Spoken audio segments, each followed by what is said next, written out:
Bonjour, aujourd'hui nous parlons de la prospection terrain.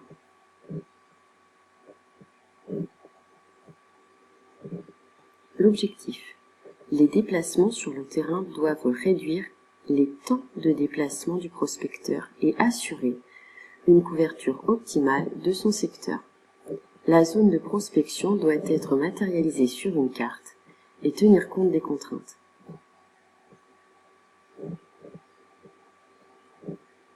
Tout commercial est soumis à différentes contraintes qui peuvent être liées à l'employeur, la clientèle, soi-même, mais aussi des contraintes extérieures comme les imprévus et les cas de force majeure.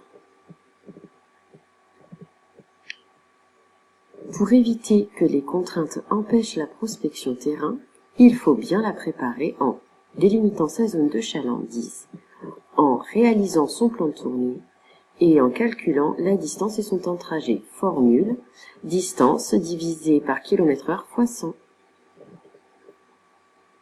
Il y a différents plans de tournée. D'abord, l'escargot. Le prospecteur effectue sa tournée en suivant un déroulement en spirale.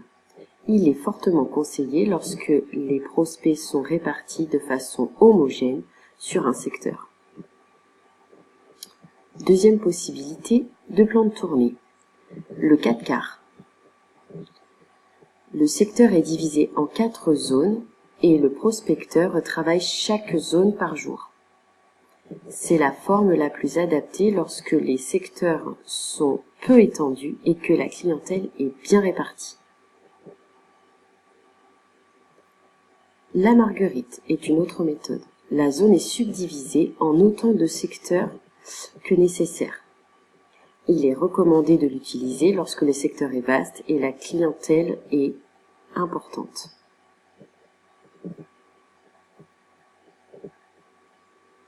Enfin, la ligne brisée.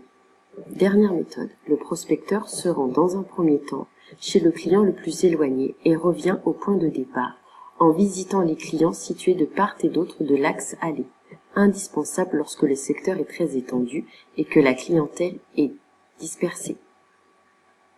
Les techniques de réalisation d'une tournée de prospection sont modulables, l'essentiel étant de ne pas se laisser aller au hasard.